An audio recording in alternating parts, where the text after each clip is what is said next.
Hello and welcome to this episode of the Corporate Escapists TV show. I'm your host, Clemett Annette, and you can see that we're doing something a little bit special this week because I have two fabulous ladies joining me, the lovely Annette and the lovely Lauren. So welcome, ladies.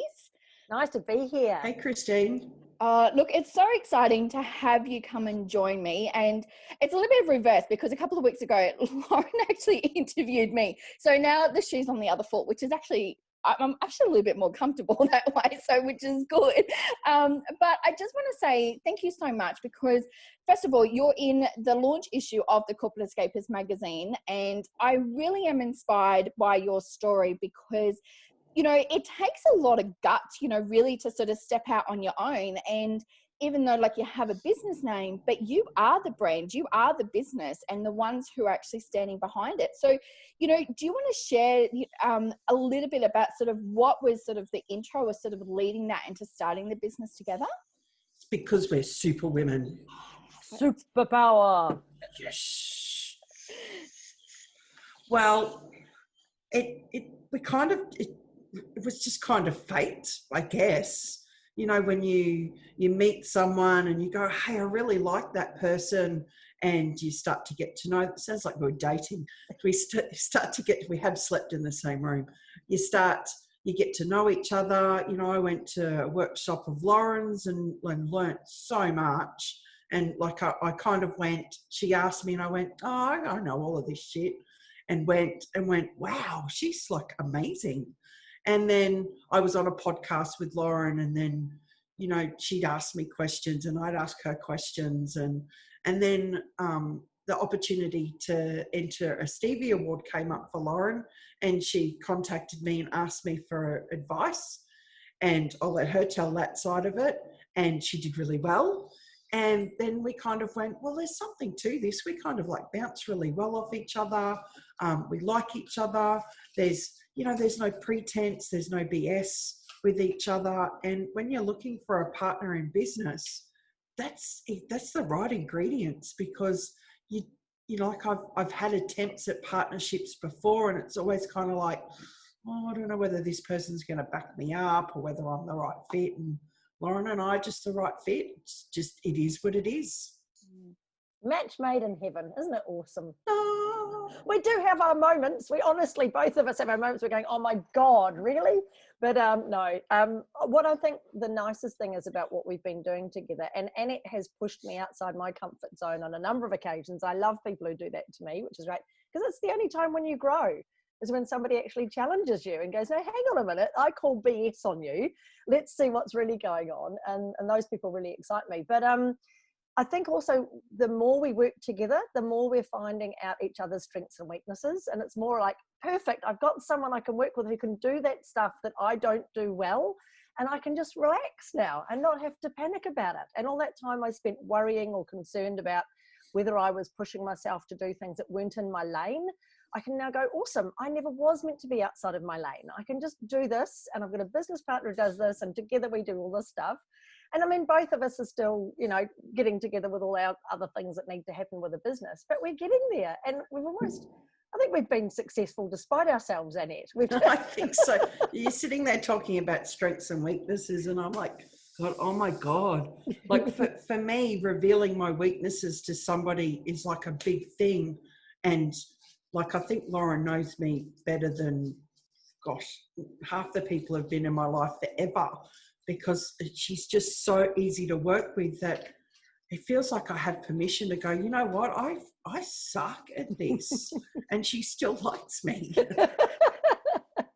Absolutely. And I think that's the interesting thing, being the corporate escapist, this is what we talk about, is escaping that corporate world. But when you have a business together with somebody, you have to take certain elements of how businesses operate. But the nicest thing about not being in a corporate environment is we can both go, do you know what? Actually, neither of us want to do that shit. So let's just outsource that bit, just do what we really love. And I think, Annette, also one of the hardest things is distractions. Wouldn't you agree? When you run your own businesses, there's all these little distractions that happen. And so often we catch ourselves saying yes to stuff and then later on go, should we really have done that? Why did we do that? Why did we do that?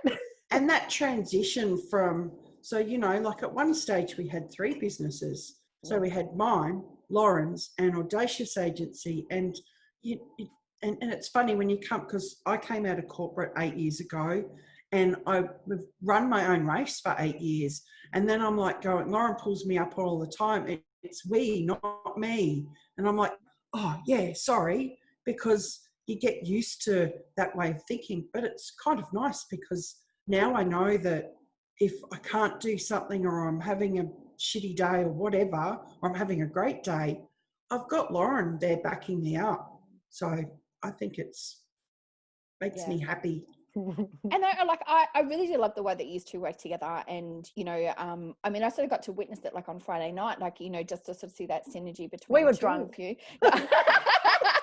You know, hey, it was a party. No measure on what we did on Friday night. No. But one thing that there's a couple of things that you just said there before is, first of all, is that when you step out into your own business, you really uncover your strengths and your weaknesses. So you really have to, I guess, in a way, sort of learn more about yourself, because it is just you. You don't have these big teams behind you. And it's really about then also surrounding yourself with people who can speak that language, I guess, because going into business, it's a whole new different language that you have to learn as well. But in addition to that, it is that sort of personal growth and development that you have to learn, and, you know, learning about what you like, what you don't like, what you like about yourself, what you don't like about yourself, and what you want to do and what you don't want to do. And, you know, what were some of the things that, you know, I guess helped you to sort of, you said it the best, like stay in your own lane instead of like jumping and changing. It's more about staying in your lane, knowing what you're good at, and really, you know, what you really love doing as well. And, you know, you focus on that. And I think that's when the magic really starts happening as well. Yeah, I think it's difficult, isn't it, Annette? Because we do actually speak two different languages. Annette comes from a background of journalism and publicity and PR, and I come from advertising and branding. And these are two completely separate planets. You know, different languages, different cultures, different, you know, nanu, you know, but, you know, for us to work together, actually, you'd think there's a juxtaposition there, that often it's like this butting heads. And sometimes that happens, that we go, no, the approach to that is all wrong. And the nicest thing is we can both look back on our experience working within corporate and say, well, what worked? What systems and processes and ways that advertising agencies or journalism and big news corp and companies like that all worked? What were the things that they used that made things work that we can take on board? But at the same time, how can we ask those questions? Well, just because it's always been done that way, is that the way it should be done? And maybe there's a new angle that we can look at on this, which has been really interesting. I agree. And I think too, being open to hearing something different, because you only know what you know, don't know what you don't know. So Lauren will say, well, this is the way we did. And I'm really stubborn. And Lauren's really stubborn. So sometimes it takes us a while to go. But I think because we have so much respect for each other, that we had an incident a couple of Fridays ago, we got together to work, and Lauren's going, I think, and I'm going, I don't see it. Like, you're hurting my head.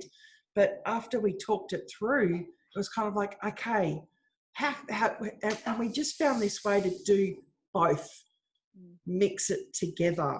So you have to be open to disagree in a partnership, but you've also got to be open to go, how do we find a way forward to do this? Because I think a lot of partnership breakdowns happen because you never resolve your issues. So I think Lauren and I might be a case study for marriage counselling. I love it so much. But it is very, very true though. Like, even if even not in partnerships, you know, when somebody else comes in and they start saying, or, you know, recommend that you do something a little bit different, and it makes you feel a little bit uncomfortable because it's not the way that you've always done it. But it is about that reflection. It's about actually looking back going, okay, well, I've always done it this way, but has it been working for me? Is there actually room for improvement? Or is there sort of something that, you know, I need to explore and sort of take your time with it? So I think that's a really good point for people, because regardless whether you're in a partnership, it is that reflection. It's about going back and reassessing everything that you need to actually do. Yeah, I think it's a fine line though, isn't it, Annette? There's a fine line with with that confidence to know that you know what's right, and you know that there's a system that's worked and so on, and then being open to other people's opinions. But at the same time, when you run your own business, I think Annette and I have a really good gut feeling for what's right for what we're doing, for our brand, for our audience, for what we're trying to achieve. It's very interesting that in business, especially when you start for yourself, you do tend to open yourself up to other people's opinions. And I think there's a risk that you could listen to how everybody else does things and therefore be dragged in multiple directions, where I think you've got to actually sit at a point and say, look, it's not about me. It's not about my ego or how I think things should be run. It's about the business. It's about what's best for our clients. It's about how we are actually going to do this, what we want to be doing with our time. And Annette and I are both at that age where we're going, do you know what? We don't actually care what people think of us. And we just want to do what we want to do. And if we want to spend half the year living overseas, or we want to kick our kids out of home eventually and move on, which is a plan, That's the best feeling. then we can do that. But yeah, I think the biggest tip I would give for someone who's looking at escaping the corporate world is that you're going to have to drop some boundaries for yourself, that you can decide this is the stuff that is absolutely I will not move on this because this sits with my beliefs and my values, but I'm going to be open to these ideas as to how I can do it better in personal development and so on. And I think in small business, yeah, and I did it for so long, didn't ask for help. But as Lauren said, you've got to have those boundaries. Like I saw in a Facebook group yesterday, someone asking for input on her logo, and she had 800 comments. And I guarantee you 97.624% of those were not graphic designers or brand specialists or people who have an actual skill or expertise in that space. And then you can be left with this feeling of overwhelm. And because everyone's an expert now, we have all of these people who, you know, had a brain fart and decided that they're a coach, or you know, did something really well once or twice and now they're a PR specialist, or did something and they're and it's so easy to look good on social media that they're offering advice around and they're really not qualified to give it. So you have to also get really canny, and Lauren mentioned trusting your gut, that when you're talking to someone and looking for that help, that you get a real feel that they know what they're talking about. Ask for referees, ask for testimonials, dig a little bit deeper, because I know for me, I went down so many different garden paths because coming from a corporate background, I had someone who did marketing, I had someone who did fundraising, there was a finance person, there was a admin person. I just stayed there and did what I was good at. When you leave that life, all of a sudden you're like going, oh, zero. Like, I just thought that was like something at the beginning of one, you know, like how do you do this stuff? So ask for help, but be circumspect in who you get to help you. Just be really laser focused and ask around a little bit more. Like Facebook groups are awesome, but that's really not where you should be going for graphic design help. Don't listen to Karen on Facebook. Good on Karen. Bloody Karen. Maybe if you're getting eyelashes and lip fills done, perfect. Yeah. Yeah. The best piece of advice somebody gave me was to say that if you've got a question, find somebody who, first of all, has done it well and done it successfully, but also ask somebody who may not have done it well, because they're actually going to give you some really good, honest feedback. And they're, you know, because there are highs and lows in business, and, you know, we need to also learn from those as well. And, you know, I put a post up the other day because I'm looking for somebody, you know, to come and join the team. And I was really like surprised. And I spoke to somebody and she was telling me all these different things. Oh my God, I never thought of this. I never, you know, I just thought that it'd be okay just to bring somebody in. But she's like, no, you have to do all of this and you have to have all of it. I'm like, oh, okay, I need to reassess that. But it is good sometimes that, you know, to speak to those experts, speaks to the people with it. And, you know, I find that people sort of go, oh, but they'll never talk to me. And I think that that's the misconception too, is that when you are at starting out, or even when you're in that sort of growth phase, reach out to those people, because my experience has always been that, 99% of the people will actually give you time and, give you that honest feedback as well, because they've been there, they've done it. And more than likely in their career, when they've started out, somebody else is giving them the time to answer their questions and help and support them as well. There's a lot of good, kind-hearted, generous people out there. And I know on Friday night at your launch event that we were talking to Tracy Horton, and we were just all kind of gobsmacked at how so many people have always got their hand out, asking, like, and it's that fine line. I like money. Money likes me. I like to make money because, I'm not getting any younger. I want to retire one day, and I want to be paid for what I'm worth. But you don't have to charge for everything, because I believe that there's this thing called the Law of Reciprocity, that if you can help somebody, especially with something that you look at and go, that's actually really simple to fix. May not be easy, but it's simple. If I could say to Christine that if you just did this, instead of charging her, a kidney for that half an hour of my time, the small business space, I think, would flourish a lot more organically, and that we wouldn't have so many failures. Because when you're just starting out in business and you've left that safety of corporate into this big, brave new world of small business, you, like I said, you don't know what you don't know. And if there were just people who just went, hey, this was my experience, or I did this, or, I'm really good at this and I can offer you some insight, I think it'd save a lot of tears and screams of frustration. Yeah, definitely. I think that's interesting, isn't it? It's funny, Annette, talking about, the people always got their hands out. The last thing I think you want to be in business is an asshole, which is somebody who constantly asks for help and then does what they want to anyway and ignores your advice. Just don't even go there.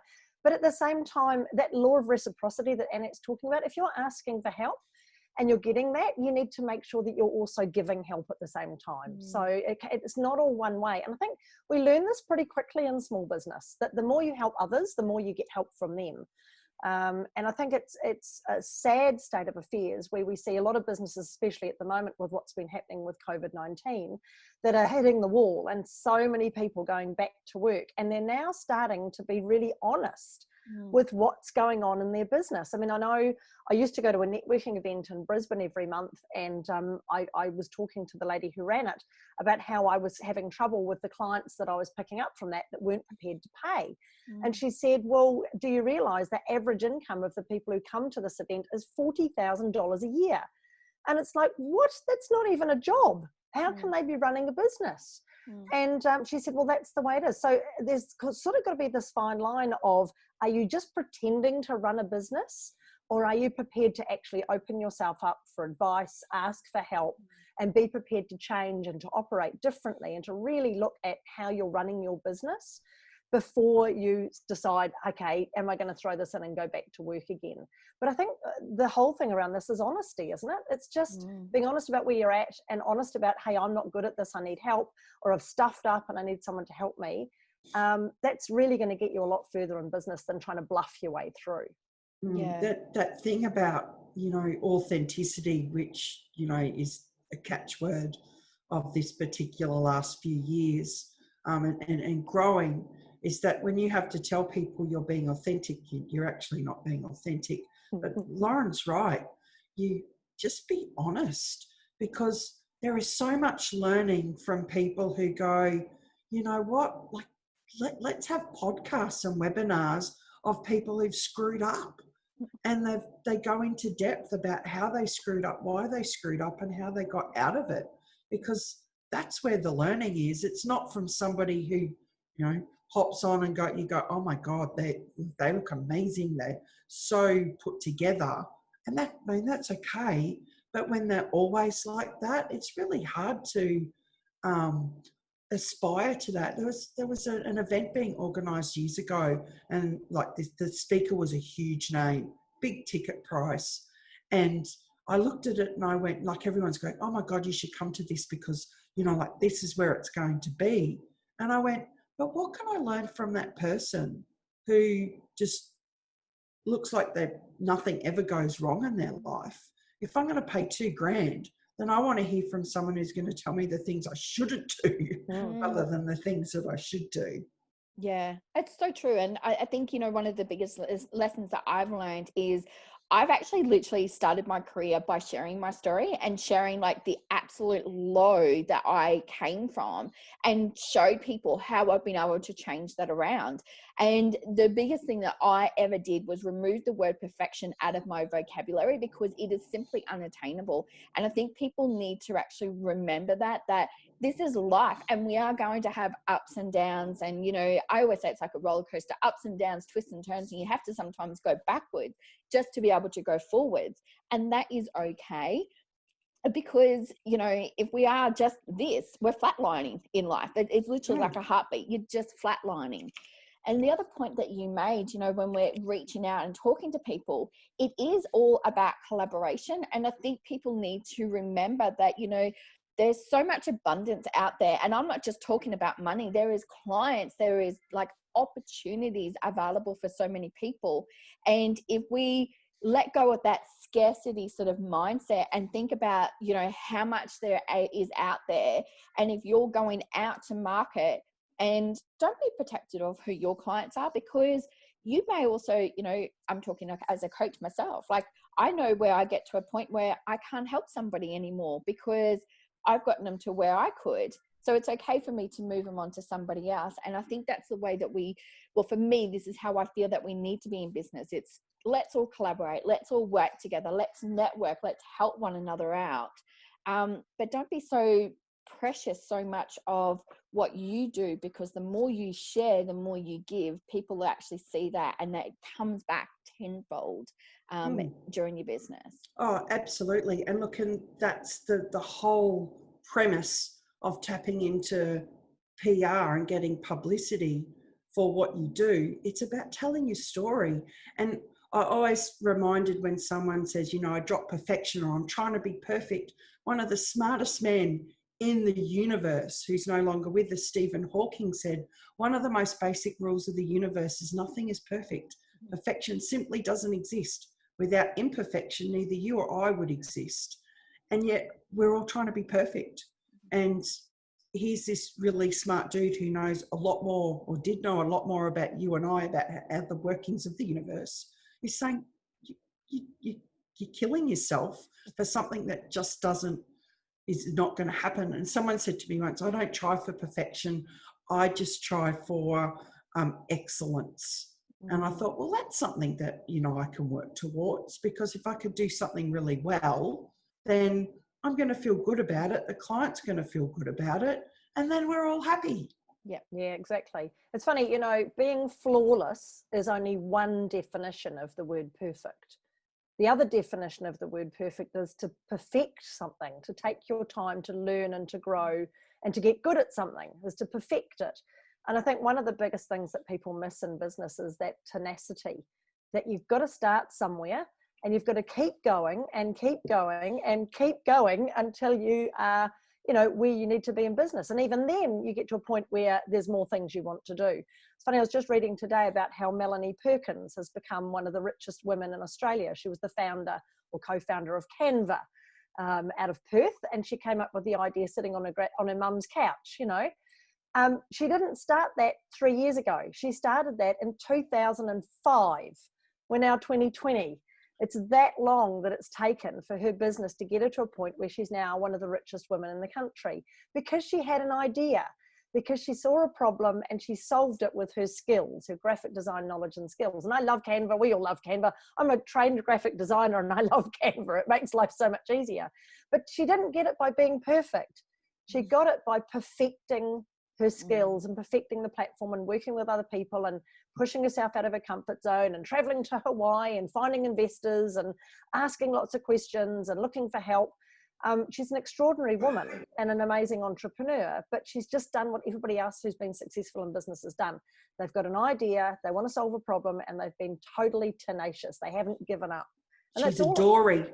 She's a keep Dory. swimming, keep swimming, just keep. And Lauren, she also understands delayed gratification, because far too often, and Lauren and I have just been going through this process with this awesome business service that we've created, and we've, over coronavirus, it was kind of, you know, things dropped off. It happened to everybody. But we went, what are the things that people really struggle with when they start their business? And what are the hiccups that they have that stop them moving forward?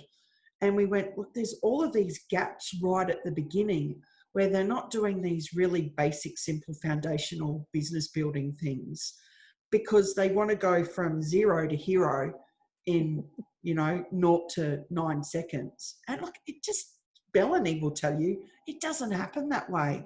There is no such thing as an overnight success, because, as Lauren just showed, it can take 15 years for people to, and you're only seeing the end result. Yeah. That newspaper article where it's like going, oh my God, Melanie's now the richest woman in Australia, or whatever that is.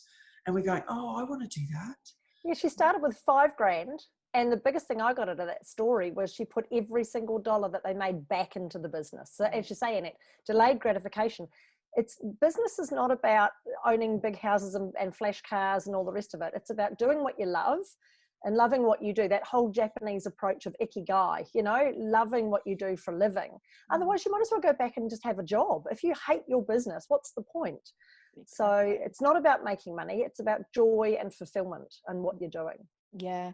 And I really, like, my biggest thing, especially with starting the corporate escapists, is like, you find your passion, because when you find it, it's not like you said, all about the money. It really is about living life to the fullest. It's about doing what you love and getting excited to start the day, because you have found that sort of beautiful magic within yourself of what you can do and allow you to shine. But again, you're staying in your own lane, and you get to create also a business that you love for it. So I wanted to say it also, thank you so much for sharing all of this today, because I know that so many people who are watching are in that sort of startup mode, or, about to sort of, go into the next phase of their business as well. And there's just so much that we can learn from both of you ladies. I wanted to sort of end it by sort of giving you the opportunity. What would be one piece of advice that you would give somebody that's watching that are starting a business that has been so helpful for you? I always remember when my first little one was learning how to walk, and the baby nurse said to me, it's really important that they learn how to crawl, because if they don't learn how to crawl, there's all of these motor skills and pathways that don't get formed, and later on in life they can have challenges.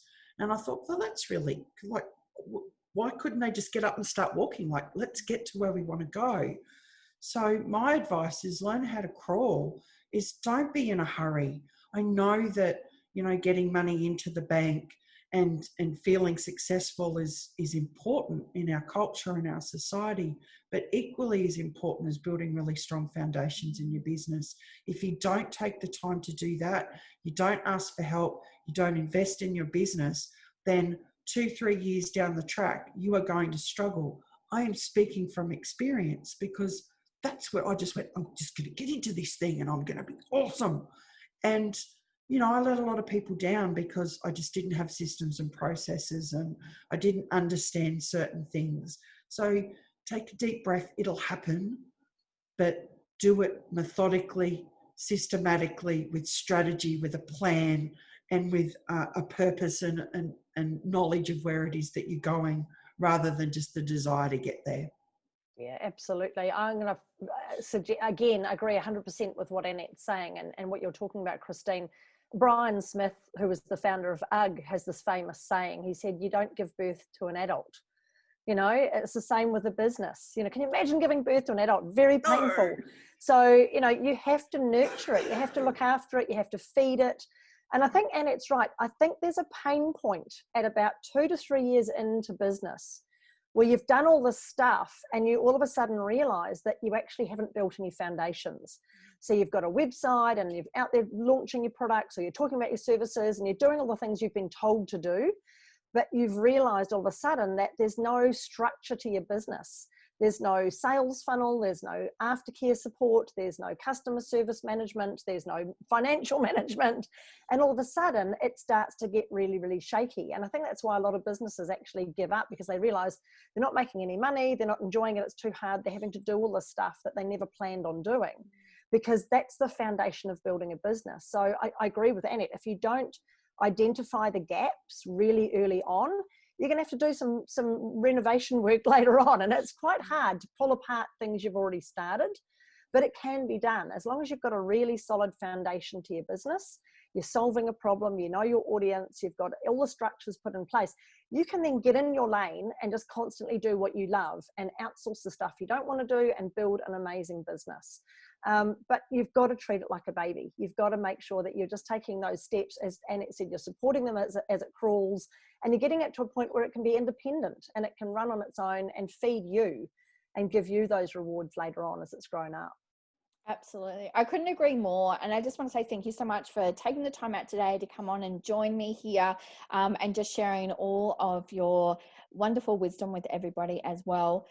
You will be able to catch Lauren and Annette in the launch issue of the Corporate Escapists magazine. We'll have all of the links below. We'll have the links of how you can reach out to them. And seriously, if you need help with promoting your business, and these two amazing ladies are definitely the people who I would highly recommend, because you can have a raw and honest conversation with them. There's no pretense. So that's one of the things that I really do admire about both of you, is that we just keep it raw and vulnerable. And something's just about to fall in front of me, so I'm just grabbing that.